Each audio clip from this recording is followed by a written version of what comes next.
The rain on Sector 7 never really stopped.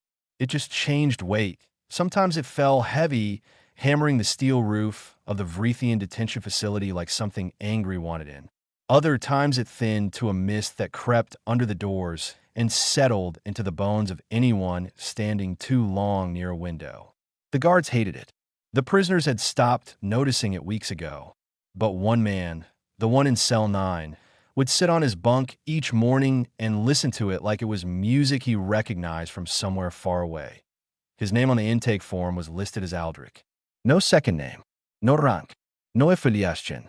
The section marked threat level had been filled in as low, which made the guard who processed him laugh quietly to himself, because the man looked like someone had wrung every drop of fight out of him and hung him out to dry. He was thin. His hair had grown past where it was ever meant to go. There was a small scar along his jaw that had healed badly, which meant it healed without proper care, which meant he had been running for a long time before they caught him. He had been placed in Cell 9 because Cell 9 was where they put the ones who didn't matter. The guard assigned to his block was named Drav. Drav was not a cruel creature. He was simply bored, which in a prison setting can sometimes look the same from the outside. He was tall even by Vrithian standards, with gray-green skin and eyes that sat a little too far apart, giving him a permanent look of vague suspicion even when he felt nothing at all. He had worked this block for 3 years. Nothing interesting had ever happened in this block.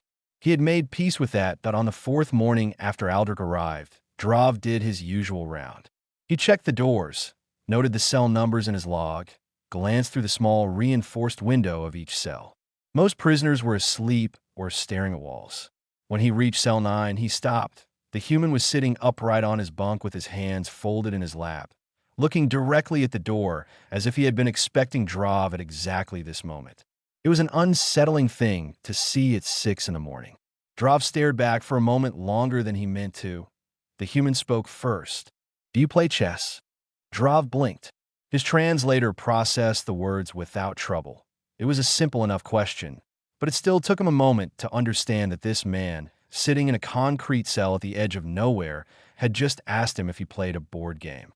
"What?" said Drav. "Chess," Aldrich said again. His voice was low and even. Not demanding, not pleading, conversational, the way someone might ask about the weather. "It is a human strategy game. 2 players, 64 squares. I have not played in a long time, and I find the days very long here." Drav looked at him. The man had not moved. He was still sitting with his hands folded, posture loose, face calm. There was nothing threatening about him, and nothing weak about him either. He simply sat there, waiting for an answer. "I don't play," Drav said. "You could learn," said Aldrich. "The basic rules take about 10 minutes. The rest takes a lifetime, but the basic rules are simple." Drav should have walked on. He had logs to complete and a food cart to supervise. But there was something about the way the man spoke, not eager, not desperate, that made Drav pause a second longer than necessary. The whole block smelled like damp metal and recycled air. No one else was awake. It was a very boring morning. "I'll think about it," said Drav. And he walked on. He thought about it all morning. By the afternoon, he had gone to the recreation room and found a chess set in a cabinet behind a broken exercise machine. It was missing one piece, a small horse-shaped figure. But when he showed it to Aldrich through the cell bars, the man just nodded and said they could use a button as a replacement. Drav slid the board under the door. They played through the bars. It was awkward and the angle was bad, and Drav had to crouch in a way that made his knees hurt. Aldrich talked him through the rules slowly and without impatience, the way someone explains a thing they have explained many times and no longer find tedious. The pawns moved like this. The tall one with the cross on top moved like that. The horse, the knight, Aldrich corrected gently, moved in an L shape, which Drav found unreasonable. Drav lost in 9 moves. He hadn't even seen it coming. "Again," he said. Aldrich reset the board with quiet hands. They played 2 more games before Drav's shift ended. Aldrich won both, but he did not gloat. He did not smile in the way of someone who enjoys defeating others. He simply studied the board between moves, sometimes for a long while, and occasionally asked Drav small questions. What were the shift times here? How many guards worked the night rotation? Whether the supply shipments came weekly or monthly? Drav answered without thinking. They were harmless questions, the kind a bored man asks just to fill the silence. When he finally stood to leave, Drav looked down at the board for a moment. "You're good at this," he said. Aldrich looked up from the pieces. "I've had a great deal of time to think," he said, "and very little else to do with it." Drav picked up his log and walked away. Behind him, in cell 9, Aldrich sat back on his bunk and listened to the rain. His eyes were open. His breathing was slow. In his mind, he was not thinking about chess at all. He was thinking about supply shipments. 11 days passed before Drav admitted to himself that he looked forward to the games, but he would not have said it out loud. He was a Vrithian guard in a Vrithian prison, and the prisoner in cell 9 was a human, a species that the Dominion had spent the last 2 years carefully, methodically defeating. Saying that he looked forward to seeing the man would have been a strange thing to admit, possibly even a reportable one. So Drav kept it to himself and simply made sure he arrived at cell 9 a little earlier than necessary each morning. Aldrich was always awake, always already sitting, always with that same settled look, like a man who had decided a long time ago that panic was a waste of energy. The chess had gotten more serious. In the first days, Drav had lost every game quickly and completely, which he had accepted as the cost of learning. But by the 6th day, he started lasting longer. He had memorized how the pieces moved and had started to think one step ahead instead of just reacting. He was proud of this. He told Aldrich he was improving. Aldrich had nodded and said, "Yes, you are." What Drav did not realize, what he had no way of knowing, was that Aldrich had been losing on purpose since the first game. Not to be kind, not to keep Drav coming back, though that was useful. He lost deliberately and carefully in ways that looked like honest mistakes because he needed Drav relaxed. A guard who felt he was winning at something was a guard who talked freely. A guard who felt respected was a guard who stopped watching as closely. On the 11th day, Aldrich stopped losing, but he did not announce the change. He simply began to play as he actually played, and the effect on the board was immediate and total. By move 7, Drav's position had collapsed in ways he couldn't fully explain afterward. By move 11, it was over. Drav sat back and stared at the board with the quiet look of someone who has just watched a card trick and still can't find the moment the magician switched the cards. "What happened?" he said. "I stopped making mistakes," said Aldrich. Drav looked up at him. Aldrich's face was polite, unreadable in the specific way of someone who has trained their face to be unreadable over many years. "You were making mistakes on purpose," said Drav slowly. Aldrich said nothing, which was its own kind of answer. Drav should have been angry. He thought about being angry. But the move had been so clean, so patient, so completely invisible while it was happening, that he found himself impressed instead. He reset the board and said, "Again." Aldrich won 6 more times. Drav got closer each time. The conversations between moves had continued. They had the natural rhythm now of 2 people who have settled into an easy routine, and in that rhythm, questions slipped by without snagging on anything. Aldrich asked about the facility's layout, framed as curiosity about architecture. He asked about the other guards, framed as Drav venting about colleagues, which Drav found he was happy to do. He asked about the communication system and whether it ever went down in bad weather, because he had heard the rain affected the signal in these kinds of structures. Drav confirmed it did, usually between the 2nd and 3rd shift on heavy rain nights, and laughed about the time it knocked out the whole east wing for 40 minutes. Aldrich had laughed too. He had a quiet laugh. It didn't ask for attention. What Drav had not noticed was that a guard in the outer corridor had been noticing the visits. Her name was Sarah. She was older than Drav by about 12 years, and she had the careful eyes of someone who had worked security long enough to be suspicious of anything that didn't fit the usual shape of a day. She was not Drav's superior. They held the same rank, but she watched him the way a senior person watches a junior one regardless of titles. She had noticed the chess set. She had noticed the duration of Drav's stops at cell 9. She had noticed that the human prisoner never raised his voice, never pressed his face against the bars, never did any of the things that prisoners usually did when they wanted something. He simply sat and waited and spoke quietly, and people came to him. That was the part that bothered her. She told herself she would look into it when she had time. She had other responsibilities. The thought settled at the back of her mind and stayed there. Meanwhile, on an evening when the rain came down hard enough to rattle the ceiling panels, Aldrich sat alone in cell 9 with his eyes on the dark window and thought carefully about everything he had gathered so far. Supply shipments, weekly, arriving on the second day of each rotation cycle. Guard changes, every 6 hours, with a 12-minute overlap window where both shift groups were in the lower processing area. Communication blackout in heavy rain. Confirmed, East Wing, 40 minutes minimum, but he filed each piece away with the same quiet attention he gave to a chessboard, not just as individual facts, but as a pattern. Everything connected to everything else. You only had to be patient enough to see IT.I in the recreation room. The chess set sat on the cabinet where Drav always returned it. The button they used as a replacement knight had been moved to the far edge of the board by accident, separated from the other pieces that IT did not know it was already in position. News inside a prison travels the way water travels. It finds every crack.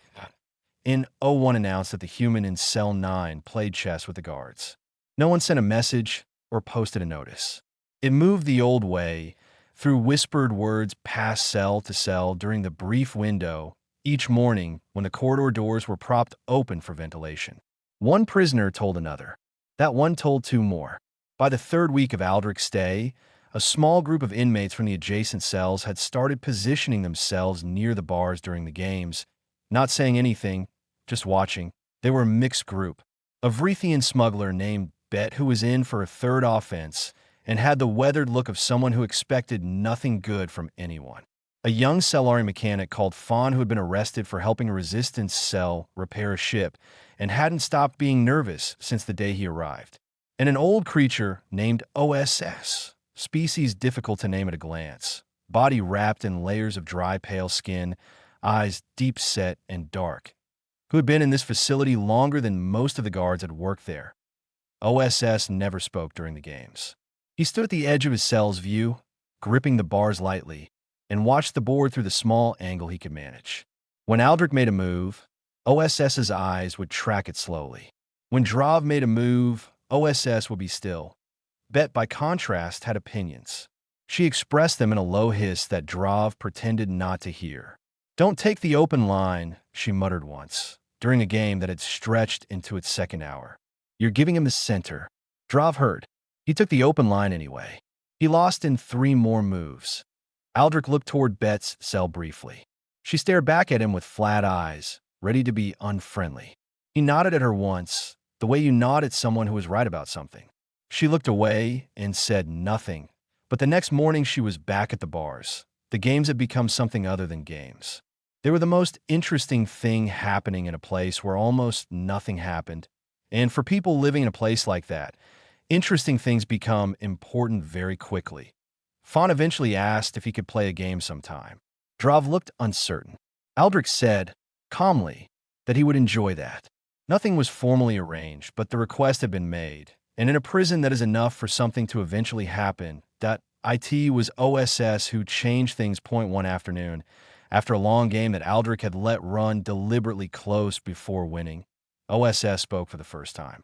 He didn't speak loudly. His voice was dry and slow and had the quality of something that had not been used much recently.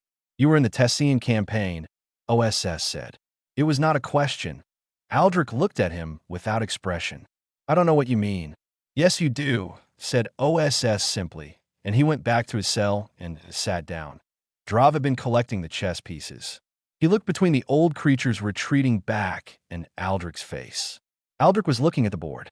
His face was the same, as always, calm, polite, unreadable, but something in the set of his shoulders had shifted by one small degree that Drav could not have described but somehow noticed. "What's the Tessian campaign?" Drav asked. "History," said Aldrich. "Old and not very interesting." That evening, Sarah finally ran the deeper scan. She had been meaning to do it for days and kept finding reasons to delay, which she recognized as avoidance, which annoyed her. So she sat down at the records terminal after her shift and pulled up Aldrich's intake file.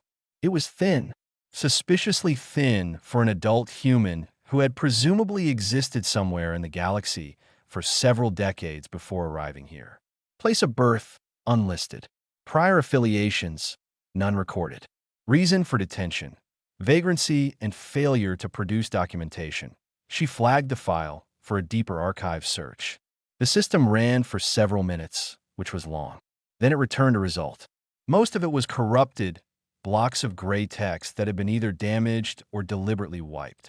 But one section had survived, and in that section was a classification marker that Sarah had to look at 3 times before she accepted that she was reading it correctly. The marker was a code used by the Dominion Intelligence Division for persons of strategic significance. Not people who knew things. People who were things. People whose status alone, alive or dead, captured or free, could shift the balance of active operations. The code had not been attached to a vagrant in recorded history. Sarah stared at the terminal for a long time. Then she submitted a request for a file audit, which meant someone above her pay grade would now receive a notification that she had searched this record. She understood that. She submitted it anyway. She walked back to the Cell 9 corridor. Aldrich was lying on his bunk, eyes open, staring at the ceiling. He did not look at her when she approached. He seemed to already know someone was there. "Comfortable?" she asked, because she didn't know what else to say. "Reasonably," he said. He turned his head to look at her then. His eyes were steady and dark, and not the eyes of a vagrant. "Thank you for asking." She walked away. Behind her in his cell, OSS sat with his old hands folded and thought about the last time he had seen a face like that. The kind of face that belongs to someone who has been responsible for a very large number of lives and has not forgotten a single one of them. He thought it would be wise to be on that man's good side that he decided he already was. The warden of Sector 7 detention facility was a Vrithian named Pell. Pell was not a bad administrator. He was organized, punctual, and had kept the facility running without a major incident for 6 years, which was a reasonable thing to be proud of. He was also deeply risk-averse, which was why, when a priority message arrived from Dominion Intelligence asking a single question about a prisoner he had categorized as a vagrant, he did not sleep that night. The message asked, "Is the human in Cell 9 still alive?" Not "Who is he?" Not "Why was he flagged?" Just, "Is he still alive?" That specific phrasing from that specific division meant something. Pell had been in Dominion service long enough to know that when intelligence asked about a body instead of a name, the body mattered more than they were willing to say out loud. He went to Cell 9 himself the next morning. He had not personally visited a general population cell in 4 years. He brought no escort, which was either brave or foolish depending on what he was about to find. He stopped at the door and looked through the reinforced window. The human was sitting on his bunk. Of course he was.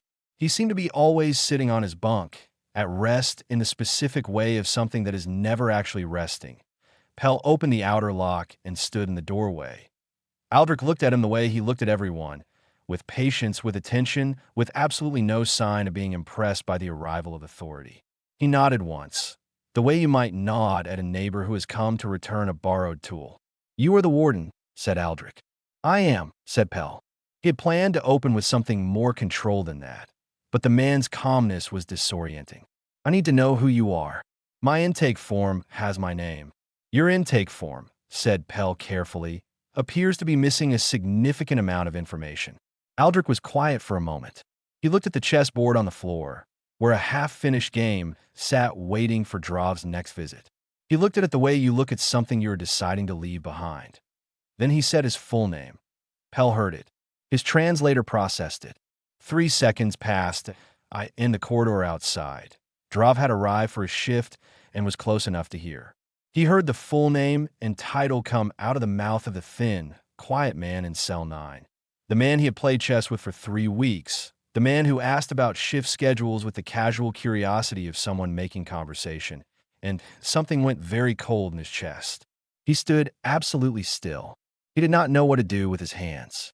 He put them at his sides. Down the hall, OSS was gripping his cell bars and watching. He looked unsurprised. Pell's voice, when he recovered it, was flat. "That's not possible." The Terran assembly was dismantled. The leadership structure was scattered, Aldrich said. "Not dismantled. There is a difference, though I understand why the Dominion preferred the first word." He tilted his head slightly. "May I tell you something? Warden Pell. Pell said nothing. Aldrich took that as permission. I have been in this facility for 41 days. In that time, through ordinary conversation with ordinary people who had no reason to be careful around a vagrant, I have learned the following things.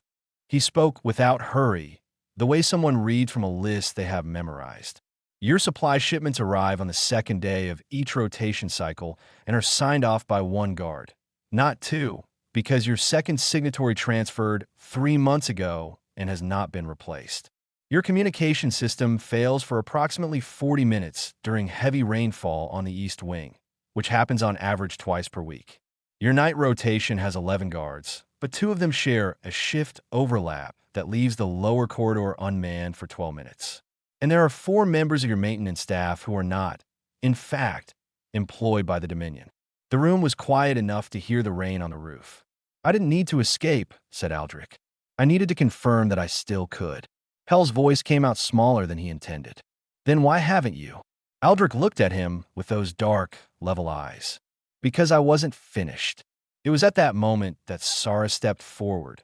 She had been standing near the corridor entrance, close enough to hear everything, far enough to seem like she was simply doing her job. She was a guard. Her job was to guard. But now she stepped forward and placed herself between Pell and the cell door, and she faced Pell, not Aldrich. She did not speak. She did not draw anything. She simply stood there and made her position physically clear in the way that a person does when they have made a decision they are not going to reverse. Pell looked at her, then at Aldrich, then back at her. I'm going to make a call, he said, in the way people say things when they need to leave a room and can't think of a better reason that he left. Sarah stayed. Aldrich stood up from the bunk for the first time in Draw's memory. All the way up, straight-backed, with the bearing of someone who had spent years standing in rooms where everyone else was also standing and waiting for him to speak first. It was a small shift, but the room felt different after it. He looked at Sarah. He looked at Drav, who was still standing frozen in the corridor with the chest set under his arm. We have about 1 hour, said Aldrich. Not urgently, not anxiously. The way a man announces the start of something he has been planning for a very long time. Outside, the rain was picking up that, in an hour, it would be heavy enough to knock out the East Wing's communications entirely. He had known that this morning when he woke up. The lights in the East Wing went out at exactly the moment Aldrich had said they would. Not all the lights, just the ones connected to the communication relay, a secondary grid that most people in the facility had never thought about because it had never mattered before. In the sudden quiet of the dead corridor, the rain on the roof sounded twice as loud. Emergency lighting clicked on. Dim, amber, just enough to see shapes.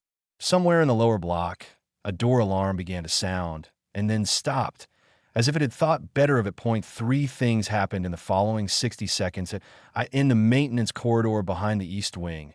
A man named Rowe, who had been working as a pipe technician in the facility for the past 6 weeks under a name that did not belong to him, opened a panel on the wall that was not on any official facility blueprint, because he had added it himself, carefully, over the course of his 6th week. Inside the panel was a small transmitter already set to the correct frequency. He activated it, put it in his pocket, and walked calmly toward the lower access corridor in the warden's office. Pell was on a priority channel trying to reach Dominion intelligence and getting nothing but static, because the signal routing for the entire East Wing now ran through a relay that was no longer functioning. He switched to his personal emergency line. That worked. He began talking fast. And in the Cell 9 corridor, Sarah used her own guard credentials, still valid, still trusted, to open 4 cell doors that should have stayed closed. The doors opened without protest. The system logged the action under her name. She had known it would. She opened them anyway. Bet came out first, because Bet had been ready to leave since before she arrived. She looked at Sarah with pure suspicion, then at Aldrich, who was now standing in the corridor with a straightness of posture that did not belong to any vagrant she had ever met. She looked at him for 2 full seconds. "You're the one running this," she said. "Yes," said Aldrich. "Fine," said Bet, and she fell in a step behind him like she had been part of the plan from the beginning. Fawn came out of his cell with the jerky, frightened movements of someone whose body had not caught up with his decision yet. He looked at everything at once and settled on Aldrich's face, because it was the calmest thing in the corridor. Aldrich gave him a single nod. Fawn breathed out and stayed close. OSS came out last, slowly, gripping the door frame for one moment before releasing it. He looked at Aldrich with those deep-set eyes and said nothing. Aldrich met his gaze and said nothing either. Something passed between them that was too old and too layered for words. Drav had not moved from his place in the corridor. He was holding the chest set. He had been holding it this whole time, apparently without deciding to, and now he stood with it under his arm watching an emperor organize a prison break with the same quiet efficiency the man used to organize a chess position. Drav kept waiting for the part where it became dramatic. The shouting, the running, the panic that IT did not come. Aldrich moved through the corridor the way water moves through known terrain, without hesitation, choosing each turn as if he had walked it before, which in a sense he had, in his mind, many times over the past 41 days. Sarah walked beside him. The others followed. It was less like an escape and more like a group of people who had somewhere to be. AT, the junction of the east and central corridors. Ro was waiting. He and Aldrich exchanged a look that had the shorthand quality of two people who had worked together for years, though neither of them said a word. Ro produced a small device and pressed it against the wall panel. The door to the lower access passage unlocked. Aldrich stopped. He turned and looked at Drav. Drav looked back at him. He was trying to put together the shape of the last 3 weeks. The games, the questions, the easy conversations, the slow, patient losing that was actually winning. And the shape kept changing every time he thought he had it. He had been a piece on a board. He understood that now. He did not know how to feel about it yet. You used me, Drav said. Not angry. Honest. Yes, said Aldrich. He said it plainly, without apology, but also without coldness. The questions I asked you were not accidental. I needed information, and you had it, and you were kind enough to share it freely. He paused. But I want you to know that the games were real. I enjoyed them. That part was not strategy. Drav believed him. He didn't know why, but he did. Aldrich looked at the chess set under Drav's arm. Keep it, he said. The button knight was always my favorite piece. It never pretended to be something it wasn't. Then he said something that Drav would turn over in his mind for a very long time afterward. You're better than this job deserves. Don't stay somewhere that doesn't see it. He turned and walked through the door. Sarah followed. OSS, Bet, Fawn, and Ro followed. The door closed. Drav stood in the amber light of the empty corridor and held the chess set and listened to the rain. When Pell arrived 20 minutes later with 2 guards and the kind of face that meant serious consequences, he found cell 9 empty. The bunk was bare. The board was gone. But on the floor, exactly in the center of the cell where Aldrich had always sat, was a single chess piece, the king, standing upright and alone. Pell stared at it for a long time. The extraction team from Dominion Intelligence arrived 40 minutes after that. They swept every corridor. They checked every exit log. They found Sarah's name on the door release records and a maintenance credential for a man named Ro that did not match any employee in the system. They found nothing else. Outside, somewhere past the sensor boundary, the rain had begun to thin in a small, fast vessel running quiet through the dark between stars. Aldrich sat with his eyes closed and his hands folded, and for the first time in 41 days, he let himself be still without strategy behind it. Sarah sat across from him. She reached into her coat and set something on the seat between them, a small travel chest set, folded in worn leather. He opened his eyes and looked at it. Then at her, but he laughed. The real kind, full and unguarded. The laugh of a man who has been serious for so long that the relief of it is almost physical. Your move, she said. He reached for the board. The Terran Assembly Station had no name on any official chart. It existed in the gap between 3 unremarkable star systems, listed in Dominion navigation records as a debris field of no commercial interest. The people who lived and worked there called it the Gap, and they had been calling it that for 2 years, which was how long they had been running a government and hiding that IT was not a glamorous place. The corridors were narrow and warm and smelled like recycled air and too many people living in close quarters. The lights were either too bright or slightly flickering, depending on which generator was carrying the load that day. But the people inside it had kept the shape of something intact. The assembly, the records, the chain of decisions, through 2 years of defeat and silence and loss. And that was not a small thing. When the small, fast vessel docked without announcement at the Gap secondary bay, only 2 people were there to meet it. That was intentional. Aldrich had sent one short message ahead. It had said, "No ceremony." Those 2 words, in his phrasing, carried the weight of an order that he stepped off the vessel and onto the station and stood still for a moment. The air was warm. It smelled like people, like effort, like something being maintained against the odds. He breathed it in slowly. Sarah came off behind him, then OSS, then Bet and Fawn and Roe. The 2 waiting assembly members looked at the group with wide eyes, then at Aldrich. One of them opened her mouth and seemed to be searching for the correct protocol for the return of a head of state who had been listed as missing for 41 days. She did not find it. Aldrich saved her the trouble.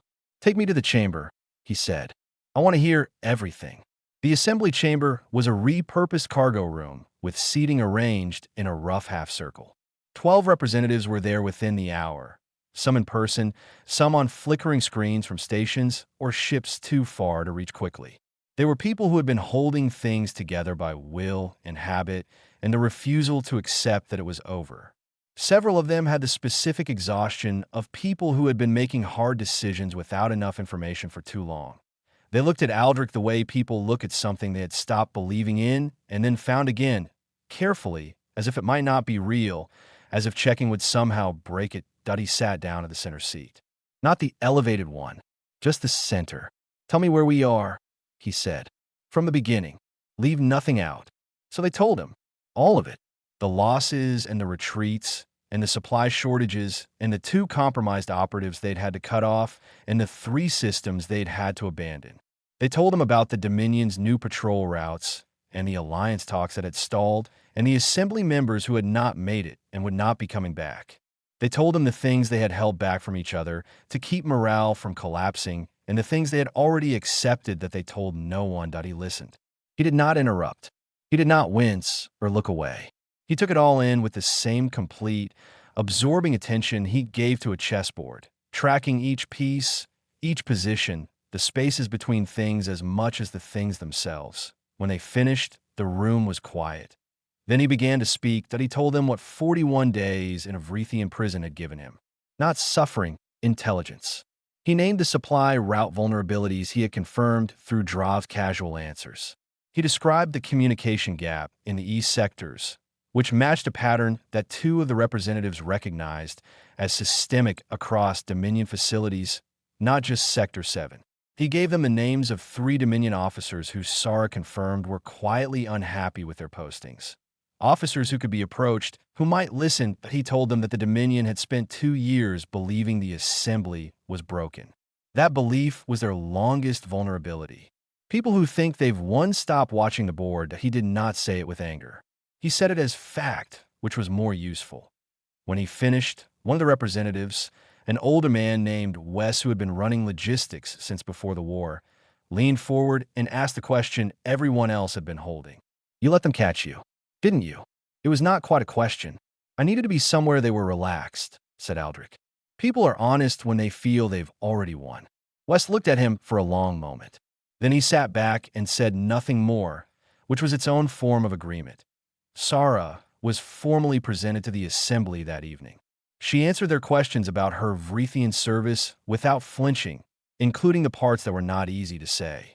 She requested asylum and answered honestly when they asked why she had made her choice. She said she had seen someone who treated a prison cell like a throne room and decided she would rather work for patience than for power. The assembly voted. The vote was not unanimous, but it passed. She was the first Vrithian to formally defect at that level. She would not be the last. Within 6 months, the name Sarah would mean something very specific in Dominion intelligence circles. Not traitor. That word belongs to people who betray something worth believing in. The Dominion would use that word. Other people would use a different one. Elsewhere, on a neutral trade station 3 sectors away, Drav had settled into a new job managing cargo intake. It was quieter than guard work, less structured. He liked it more than he expected. He kept the chess set on his desk. He had found a proper replacement for the missing knight, a small carved piece from a market stall, but he kept the button too, sitting next to it, on the outside edge of the board. Some of his colleagues asked about it. He told them it was his favorite piece. They asked why. He said it never pretended to be something it wasn't. And in his corner of the gap station, old OSS sat in the small room they had given him, which had a real window, which he had asked for and received, and opened his personal record for the first time in years. He was a historian by training. He had stopped writing when the war began because he had not wanted to document defeat. He wrote one line. I watched an emperor play the long game in a prison cell, and I finally understood why his empire never truly fell. He closed the record. He looked out the window at the stars, which were cold and constant and did not care about empires or defeats or small victories won in gray corridors with chess sets and patience.